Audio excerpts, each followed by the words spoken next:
जैसे श्याम बेटा ये वैल्यू सप्लाई की class number 5।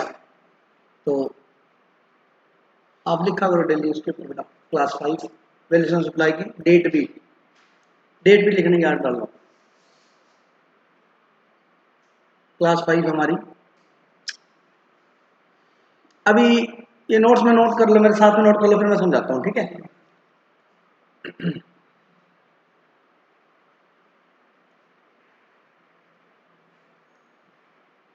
Open market value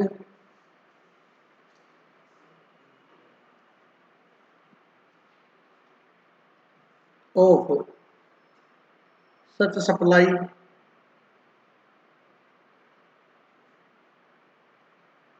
if the open market value is not available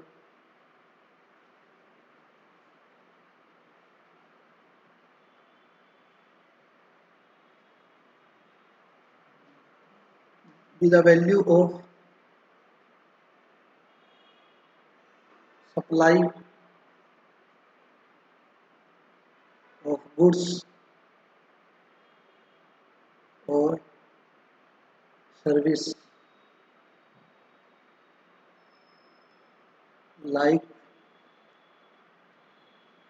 kind and quality. See,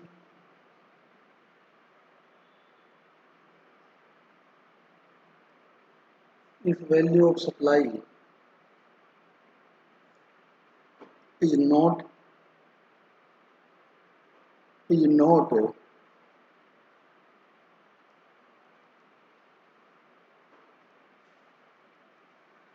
determinable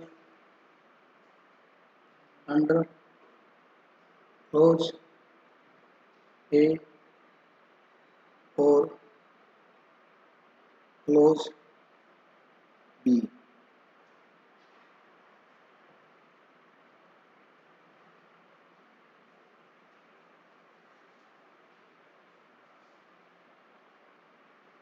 It shall be the value as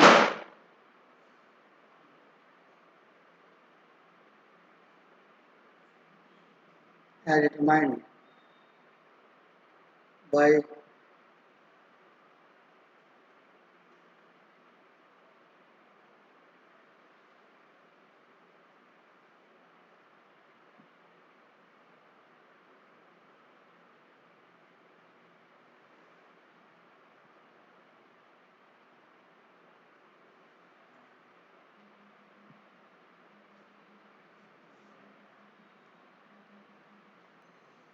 rule number कौन सा कराया था 27। उसमें क्या था देखो पहले सेक्शन देखो भूलो मत प्लीज, पहले सेक्शन 15 कराया था। सेक्शन 15 में क्या पढ़ा हमने ट्रांजैक्शन वैल्यू को ही वैल्यू ऑफ सप्लाई मान लेंगे, उसमें A B C D E add होगा और डिस्काउंट लेस होगा। उसके मैंने 2-3 क्वेश्चन किए थे, 2 क्वेश्चन अभी आज और करेंगे ताकि याद आ जाए वो चीजें, ठीक है। उसके बाद मैंने आपको कराया था बेटा रूल नंबर 27। रूल नंबर 27 क्या था रूल नंबर 20 किस चीज कब लगेगा अगर बायर और सेलर मतलब रिसिपिएंट और अगर मनी में ना हो, अगर पैसा मनी में निकालो। रूल नंबर 27 पढ़ना। क्या करते बेटा भूल जाते हो तुम तो, 2 दिन पहले पढ़ाई। हेडिंग बोलो क्या है रूल नंबर 27 समझा। अगर आपका टोटल कंसिडरेशन मनी में नहीं है, वॉच वाला एग्जांपल इतना बढ़िया था, वॉच याद रखो, वॉच को दिमाग में रखो। अगर पैसा पार्ट कंसिडरेशन कैश में और पार्ट अदर फॉर्म में तो ये लगेगा, ठीक है। अब आता है रूल नंबर 28 कब लगेगा देखना।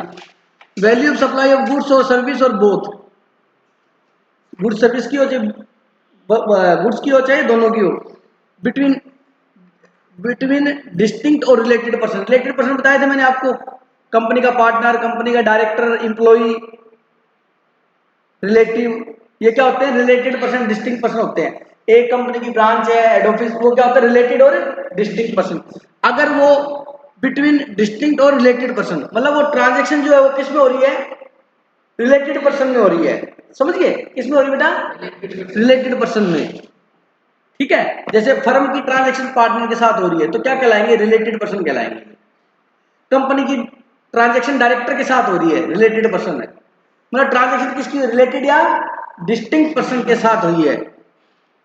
रिलेटेड पर्सन और देन डिस्टिंक्ट और related person other than through an agent. अगर वो transaction other than through agent हो रही है, एजेंट के अलावा, अगर बीच में एजेंट है फिर तो कोई दिक्कत नहीं है, फिर तो एजेंट डील करा रहा है। एजेंट बायर किसको बेचेगा? एजेंट को। एजेंट किसको देगा? आगे को। फिर तो दिक्कत नहीं है। दिक्कत कब है? जब एजेंट नहीं है बीच में। ट्रांजेक्शन क्या हो रही है? डायरेक्ट हो रही है। रिलेटेड की ट्रांजेक्शन आपस में क्या हो रही है? आपने बोलते ना क्या कैसे काम कर रहा है? यार बीच में एक पर्सन है वो करवा रहा है, एजेंट है। तेरे तो जानकार है तो डायरेक्ट कर ले। कहता हूँ वही बात है ना, उनको पता लग जाएगा, हम तो करेंगे नहीं। एग्जाम्पल दे रहा हूँ समझाने के लिए। Other than through an agent, मतलब ट्रांजेक्शन किसके थ्रू हो रही है? एजेंट के अलावा हो रही है। तो उस केस में भैया, अब मान लो रिलेटेड पर्सन को 2 लाख की चीज बेची तो उसकी वैल्यू उसको 2 लाख मिलेंगे।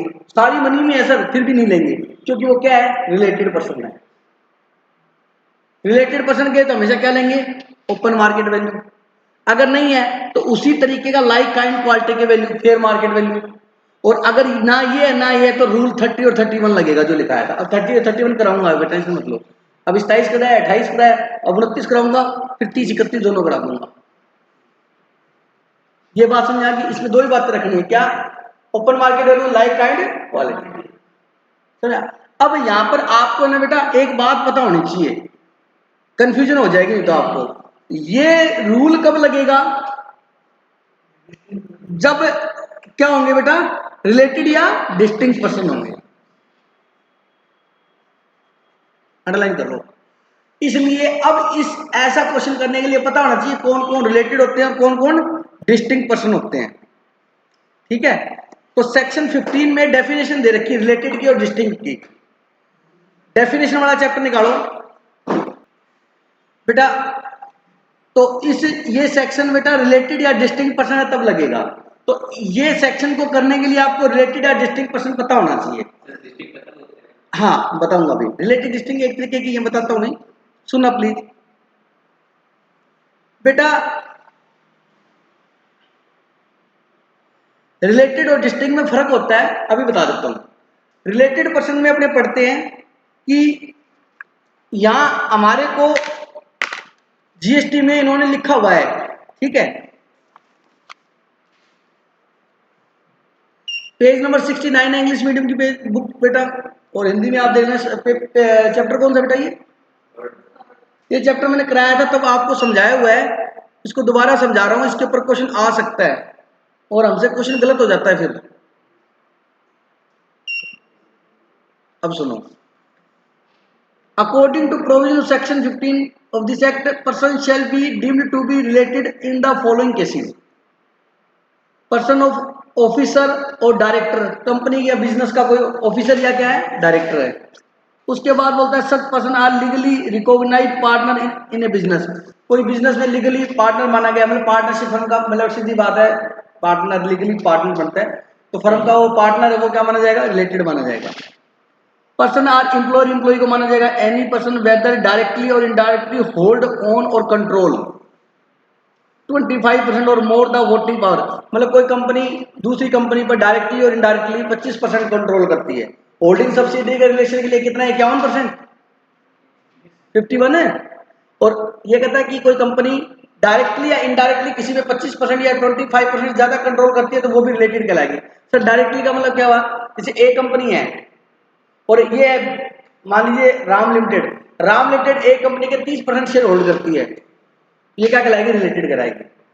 राम लिमिटेड ए लिमिटेड के 15% शेयर होल्ड करती है, कितने? और राम लिमिटेड बी लिमिटेड के 51% शेयर होल्ड करती है, और बी लिमिटेड ए लिमिटेड के 40% शेयर होल्ड करती है। कुछ समझ में आया? इधर ये 15 होल्ड करती है, इधर ये 51, फिर वो उस पे तो बी किस पे कंट्रोल करता है, ए पे, राम किस पे कंट्रोल करता है, बी पे, तो बी वही करेगी जो राम कहेगा। बोलो बात समझ आएगी। तो ये हो गया इनडायरेक्टली कंट्रोल, समझ आ गई मेरी बात। 25% वैसे मतलब उसके पास उस कंपनी की शेयर है बेटा, वन ऑफ देम डायरेक्टली और इनडायरेक्टली कंट्रोल द अदर्स, मतलब वो उनमें से कोई एक दूसरी कंपनी पर डायरेक्टली इनडायरेक्टली कंट्रोल करती है। ठीक है जी। बोथ पर्सन आर डायरेक्टली और indirectly control by third person. अब सुनना, ए कंपनी और बी कंपनी दोनों कंट्रोल करती है सी कंपनी पर, तो ए और सी तो रिलेटेड हो ही गए और बी और सी भी रिलेटेड हो गए। अब ए और बी भी रिलेटेड आपस में, समझ आ गई मेरी बात। दोनों मिलके थर्ड पार्टी भी कंट्रोल करती है, तो थर्ड पार्टी तो रिलेटेड है ही। अब ये दोनों भी आपस में क्या हो गए, समझ आ गई मेरी बात। टुगेदर दे डायरेक्टली और इनडायरेक्टली आर कंट्रोल बाय, ये हो गया, both the person are member of the same family, दोनों पर्सन सेम फैमिली के मेंबर है, ब्रदर हो गए, सिस्टर होगी, समझ गए, फादर हो गया, मदर होगी, वाइफ होगी। मीनिंग ऑफ फैमिली मेंबर बता रखा है। Family means the following, spouse, ठीक है, स्पाउस का मतलब वाइफ नहीं होता, स्पाउस का मतलब होता है जीवन साथी। अगर मिस्टर ए की बात कर रहे हैं तो मिसिज ए, और मिसिज ए है तो mister A. Spouse life husband और वाइफ दोनों हो सकती है, ठीक है। मीन्स ये है बेटा, and children of a person मतलब उनके बच्चे, ठीक है। द पेरेंट्स माता पिता, ग्रैंड पेरेंट्स दादा दादी, brother sister of the person if they are wholly और mainly dependent on the said person. मतलब आपने क्या करना है, देखो पेरेंट्स, ग्रैंड पेरेंट्स और ब्रदर एंड सिस्टर, ये देखो ए पॉइंट अलग है और बी पॉइंट अलग है, समझना तेरा बात भाई। वाइफ हस्बैंड और बच्चे तो हमेशा रिलेटेड है ही हैं, चाहे डिपेंडेंट हैं चाहे नहीं, समझ आ गया। जैसे एक्स है तो एक्स की वाइफ और एक्स के बच्चे तो रिलेटेड हैं ही हैं। अब एक्स के पेरेंट्स या ग्रैंड पेरेंट्स या ब्रदर सिस्टर अगर एक्स के ऊपर डिपेंड हैं तो रिलेटेड हैं, और एक्स के ऊपर डिपेंड नहीं है, मतलब खुद का कमाते खुद का खाते हैं, समझ रहे मेरी बात को, तो फिर डिपेंडेंट नहीं। बोलो बात समझ आ गई।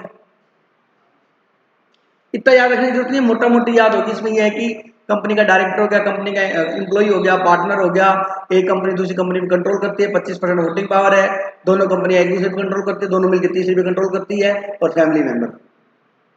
चलो क्या याद करना है इसमें, मतलब क्वेश्चन पढ़ोगे तो आपको पता लग जाएगा कि रिलेटेड है या नहीं। इन केस में इनमें से कोई केस होगा तो रिलेटेड है, नहीं इनमें से नहीं होगा तो बेटा रिलेटेड है। रिलेटेड पर्सन समझ में आ गया। अब देखो डिस्टिंक्ट पर्सन क्या होता है, सुनना बेटा इसी के नीचे। अकॉर्डिंग टू सेक्शन 25(4) और 25(5) of the Act, a person shall be considered as a distinct person in the following situation. In situation में वो क्या माना जाएगा, डिस्टिंक्ट पर्सन माना जाएगा। Number 1, a person who has obtained or is required to obtain more than one registration, whether in one state or union territory or more than one state or union territory, shall in respect of each such registration be treated as a distinct person for the purpose of this act. अब सुनना ध्यान से, ये ए का business है, ठीक है, इसने जीएसटी नंबर लिया हुआ है गंगानगर में, इसका एक बिजनेस प्रेमाइसिस जयपुर में भी है, किसमें है, इसने यहां पर भी है, ये ए का ही है, किसका, और यहां पर भी इसने जीएसटी नंबर ले रखा है, किसी कारण से इसको लेना जरूरी था या इसने वैसे अपनी मर्जी से ले लिया। अब हरियाणा में भी ए का ऑफिस है, ब्रांच है, ये राजस्थान या हरियाणा, दूसरे स्टेट में तो लेना मैंडेटरी है ही है, क्योंकि वो वाला स्टेट टैक्स खट्टर को मिलेगा, ये वाला गहलोत को मिलेगा, समझ आई मेरी बात। अब ये तीनों बिजनेस किसके हैं, ए के, इसमें जीएसटी नंबर अलग है, इसका जीएसटी नंबर और इसका जीएसटी नंबर, और फॉरेन में भी इसकी ब्रांच हो सकती है, या ये किसी यूनियन टेरिटरी में भी हो सकती है। यूनियन टेरिटरी चंडीगढ़, अंडमान निकोबार, मालदीव, पांडुचेरी, चंडीगढ़, दिल्ली, ठीक है, समझ गए, वहां पर भी हो सकती है। तो अब ये सारे बिजनेस हैं किसके? एक ही है। सर कैसे पता लगेगा ए है? अगर ए का पैन कार्ड लगा तो एक है, क्योंकि पैन नंबर होता है बेटा उसमें। एक पेन पे जीएसटी मिलता है, समझ आ गई मेरी बात?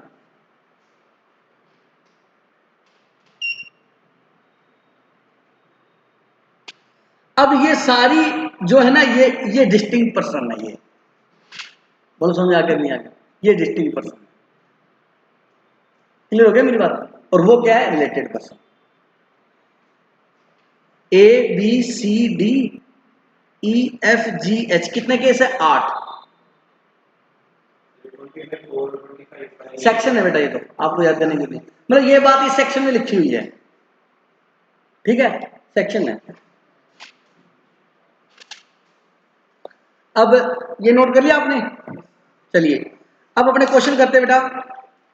आज ही चैप्टर के ऊपर कितने नंबर चैप्टर था अपना? 200।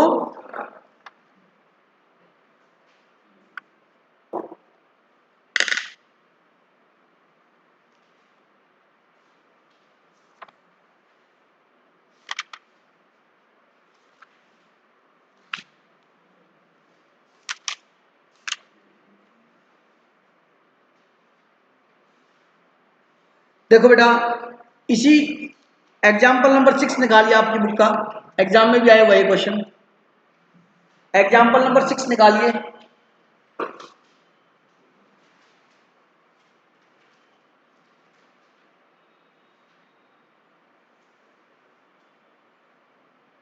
निकालिए।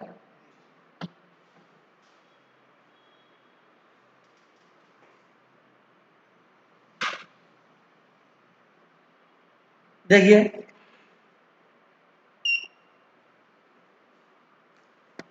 Example number 6,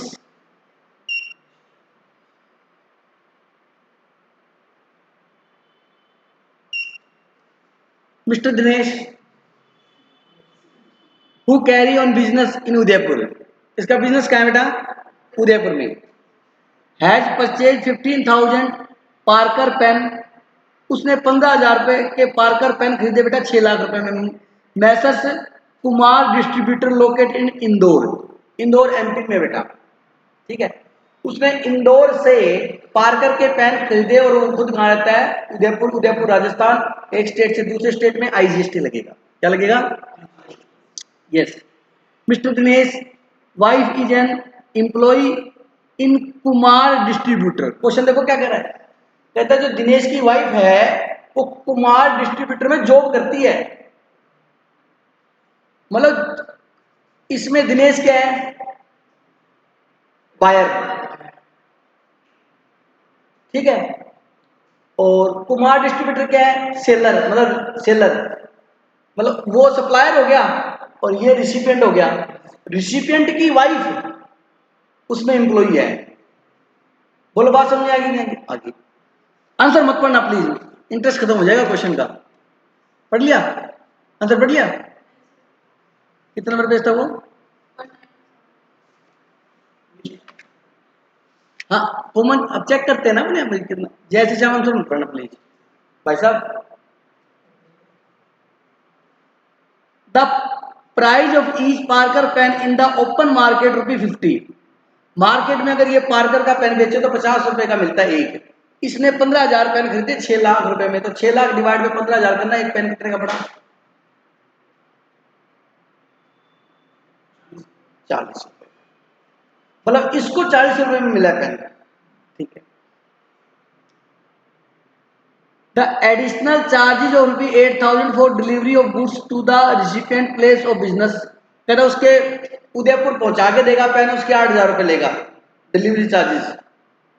what will be the value of supply state with reason, value of supply क्या लेंगे और रीजन बताइए। आंसर नहीं पढ़ेंगे, दोबारा क्वेश्चन पढ़ो, दिमाग लगाओ, पहले तो ये डिसाइड करो रिलेटेड है या नहीं, एक बात। दूसरा ये बात करो अगर मान लो रिलेटेड है तो फिर हम लेंगे क्या वैल्यू है? पढ़ लो बेटा आराम से, क्वेश्चन पढ़ो, रिलेटेड की डेफिनेशन पढ़ लो, एक काम करो क्वेश्चन तो पढ़ ही लिया, रिलेटेड की डेफिनेशन पढ़ लो।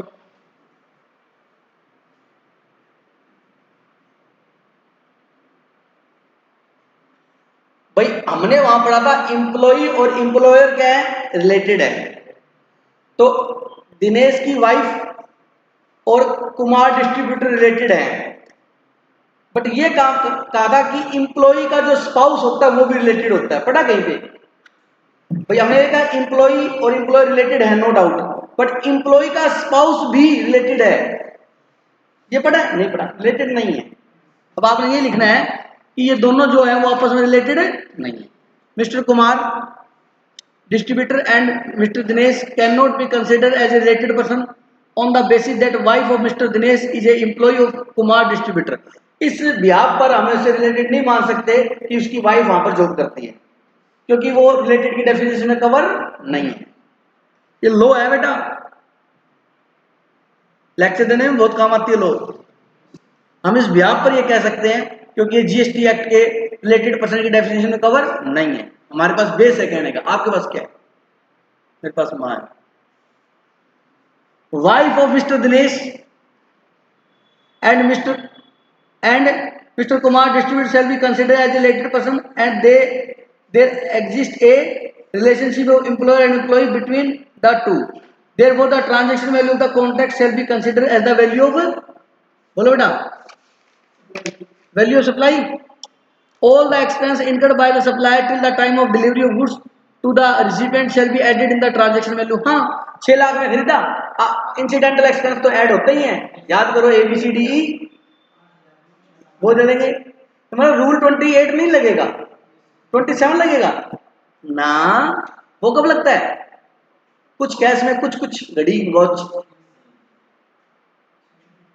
15 लगेगा। 15 क्या कहता है? Transaction value is the value supply if recipient or supplier is not related and price is the sole consideration। तो वैल्यू आ रही 6 लाख है। बोलो बात समझ आएगी नहीं? अरे बोलो यस, धन्यवाद। अब एक काम करेंगे, चलिए बेटा क्वेश्चन नंबर 2 कर रहे हैं, 2 मिनट आपको दे रहा हूं मैं, उसके बाद मैं यहां नोटबुक पे कराऊंगा। आज करके देख, आज हो जाएगा क्योंकि आज आपकी नॉलेज अपडेटेड हो चुकी है। क्वेश्चन नंबर 2 देखिएगा, अब स्टार्ट कर दो करना, 2 मिनट का टाइम है आपके पास। देखो बेटा क्वेश्चन नंबर 2 आपने क्या मैच करना कि सही है या गलत है। Computation of value of taxable supply,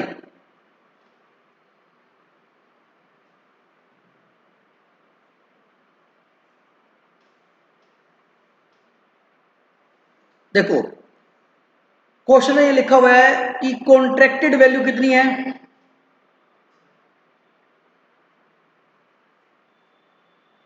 contracted value कितनी बेटा बताना, 5,05,000। उसमें मैंने कहा था आपको कॉन्ट्रैक्टेड वैल्यू कितनी है, 5,05,000। इसमें मैंने आपको ये कहा था बेटा ABCDE ऐड करना है। A for tax other than GST, B for third party payment, मेरे को आती है मैं तो आपको याद कराने के बार बार रिवीजन करवा रहा हूँ। C for incidentals, D for delay charges, E for subsidy, ठीक है, सब्सिडी क्लियर है, वो ऐड करते हैं इसमें। ध्यान है बेटा, मैं ध्यान देना। कॉन्ट्रैक्ट वैल्यू के ब्रैकेट में क्या लिखा हुआ है, contract value of supply of goods including GST at the rate of, मतलब इसके अंदर आपके GST इंक्लूड है, ठीक है बेटा, चलो ठीक है।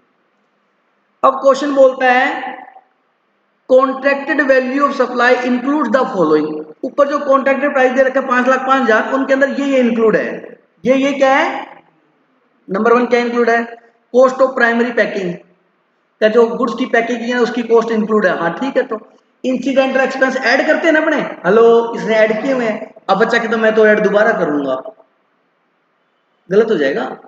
ऐड करते हैं, मना नहीं कर, लेकिन उसने जोड़ा हुआ है पहले से उसमें। बात समझ आ गई नहीं है? तो आपको दिखाना चाहो तो दिखा सकते हो, ऐड कॉस्ट ऑफ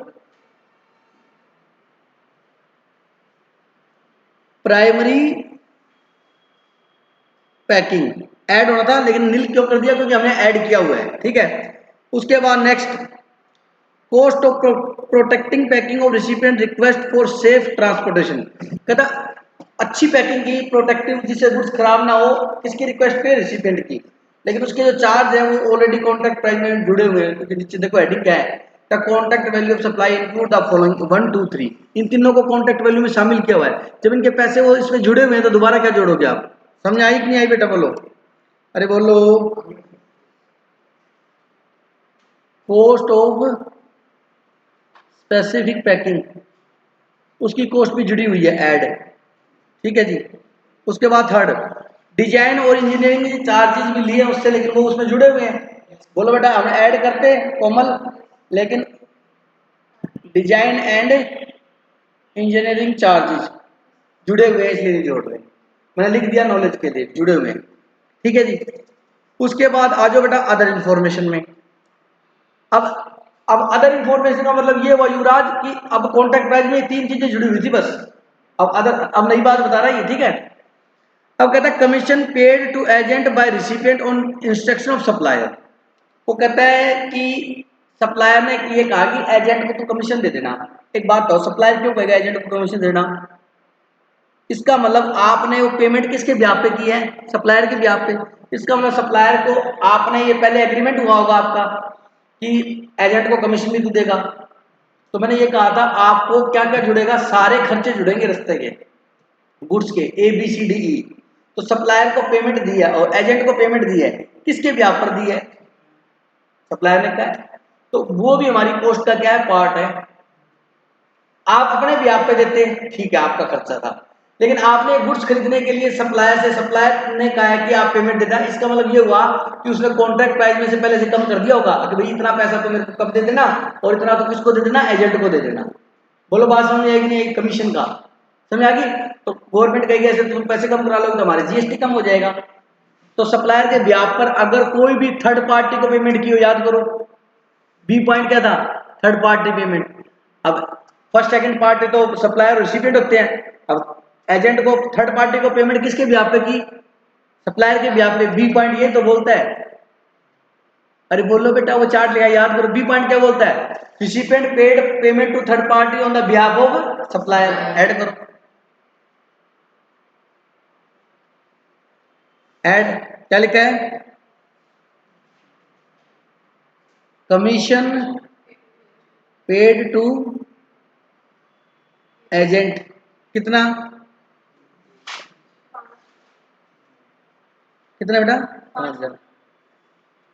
उसके बाद देखो, freight and insurance charge paid the recipient on behalf of supplier, third party payment है, ऐड,